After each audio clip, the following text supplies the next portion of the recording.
Hi guys, we're here at Mammoth Cave.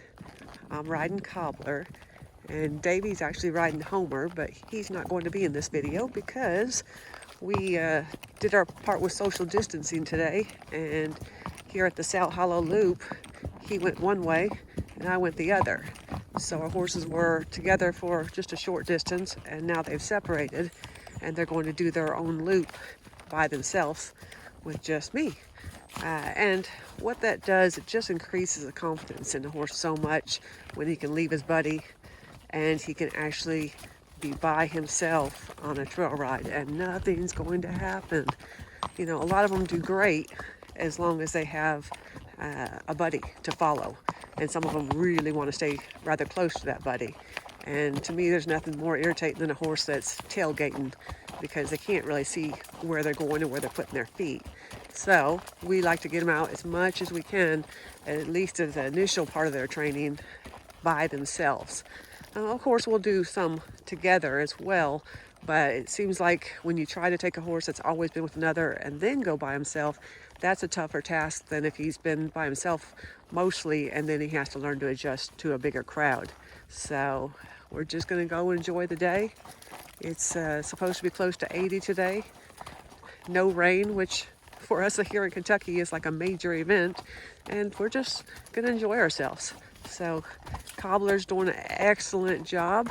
He's got his ears forward, seems to be enjoying himself. Got a decent little step to his pace without rushing, and he's not dragging along. Seems to be watching his feet, so I'm pretty happy with him. We got a real muddy spot here, so let's see how he does with that. Of course, you know, our horses know what mud is, right?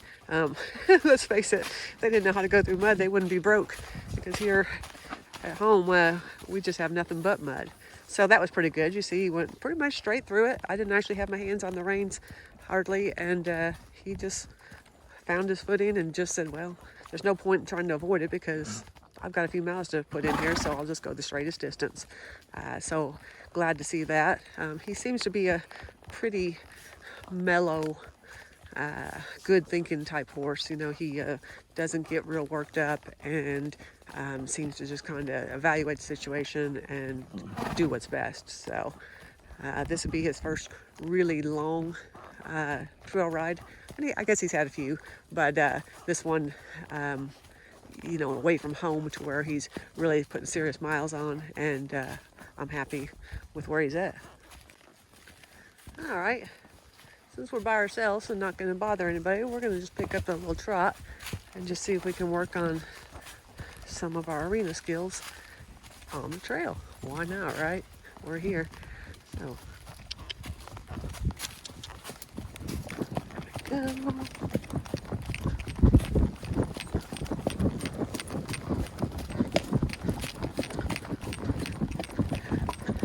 And most time we just walk, but I always want a horse to know that we can control him at all gates on the trail, because what if he spooks and picks up a trot or a canter?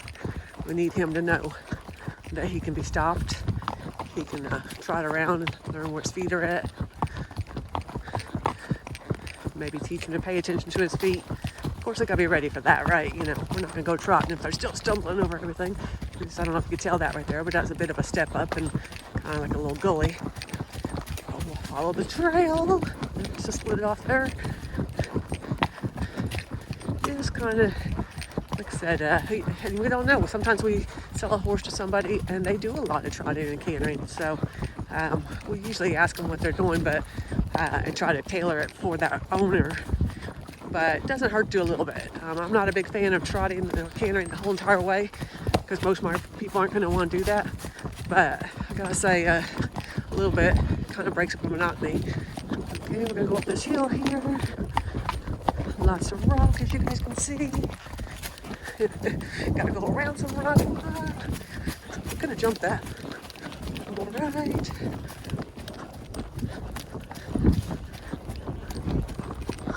And obviously he's steering pretty good for me to do it one-handed holding the camera here. Okay, we're going to stop my seat. Wow, that was decent. We're going to back up. And if he was rushing, I do a lot more of that. But I still want to kind of check in, make sure that he can stop, come back to my seat, come back to my bit, and be under control. So if he was really rushy, I might do a lot of that until he comes back to me. But in his case, he was pretty much ready for it, wasn't he? He's like, whew, she let me stop. He's a pretty like a medium energy horse. He'll pick up the trot and canter when you ask him to, but he's not a real overachiever, as in like as soon as you touch with the leg, he's taking off, or always wanting to go and you're having to hold him back. So he's kind of a good, happy medium. So I like that reign's loose here, and walking on loose rein after that little bit of trot, so he's not charged up. So again, I'm happy with that. It's a pretty muddy little bog here. Yuck. There we go. Let's see, going down that hill. I want him to rate his seat. You're right, we could have went through that mud. I can make him go through the mud so much, he actually tried to go through it that time. So that's pretty good. But I kind of over-exaggerate that because they always want to avoid it. So I'd rather them be like that. Like, I'll just go through the mud, it's easier. So he's not spooked at any of the scary logs, because you know they eat horses daily. He's just kind of been just chill. I'm happy with this. Just showing a little more of the Sal Hollow Trail. And you know, it's been a long time since I've went on a trail ride by myself. But now school at home. But there I'm truly schooling, you know, working on going up and down hills and going through the mud easily. So it's kind of like just training all the time and working on things. But out here, it's just so quiet, pretty. The leaves are starting to come on the trees and bud. We ran into the deer earlier, and it's just peaceful. So this kind of hits the spot right about now. It's been a long winter, wet, nasty riding in that indoor arena, which I'm so thankful that I have. But this is nice. So, you know, guys, get out there, go for a walk, a hike. Doesn't matter, but just kind of enjoy nature. At least it's spring and we can get out here and do something, right? But we're just having a great time, aren't we, Cobbler? He says, yeah, I've slowed down a little bit. This is good endurance work for him too. But he's getting some serious miles today. And actually still seems to be enjoying it. Look at his ears are up. He's listening to me, but he's interested in where he's going and kind of using his body properly. I'm really tickled with how he's going up and down hills. See how he's lowering his head and really see the head bump right there? That means he's using his hindquarters nicely. So love that he, you know, instead of him trying to throw his head up in the air and his hindquarters slip behind him, when you see that head bobbing up and down, that means he's driving with his hindquarters. So he just does that naturally. So love that. Cobbler just taking it easy. I'm really impressed that he didn't get upset when the other horse left. That was something I always wonder about, because it's a herd instinct thing. But we've had some good bonding time, just enjoying this beautiful weather and the lovely Mammoth Cave forest. Won't be long and there'll be new growth on the trees, and won't be able to see quite so far, but it's beautiful either way. You just see we got a lot of rocks to slide down, and my hands aren't even on the reins, and that was awesome. I mean, he just took his weight right down that rock and held himself and didn't stumble. He's got a pretty good head on his shoulders about how to handle his own body and take care of himself. So you always gotta like that. But this is where everybody probably wishes they were at right now. And not all of us can be like that, so we're lucky, lucky, lucky. I should have had that camera out. Darn it, I just put the camera up, and this deer just come running straight at us. It was, I'm like, whoa, it's actually coming, and it stopped probably 10 feet from us.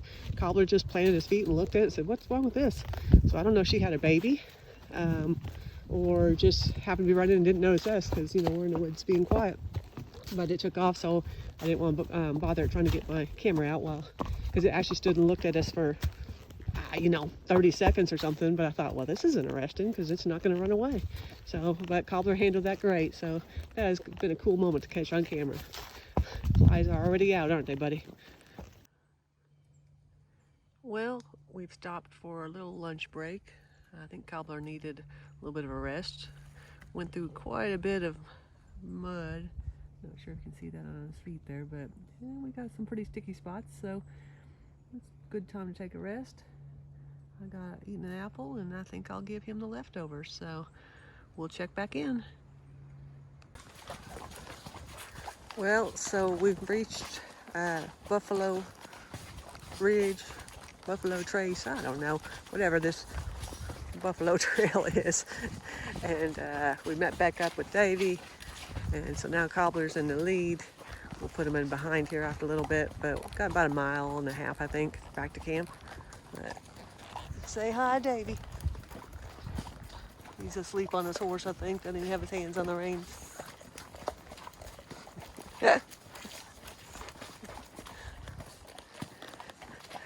But Cobbler's doing a good job.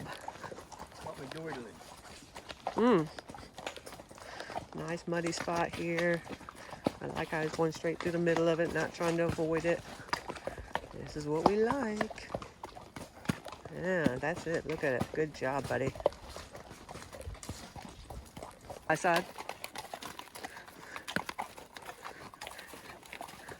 There we go.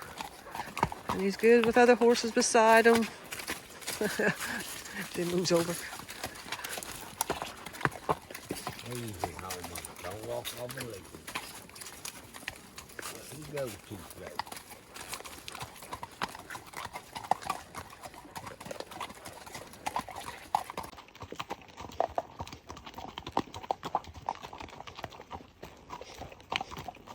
Come up within half a mile of Good Spring Church, a quarter of a mile within Good Spring Church, and then you turn right and stay 100 yards off of Good Spring Church Road.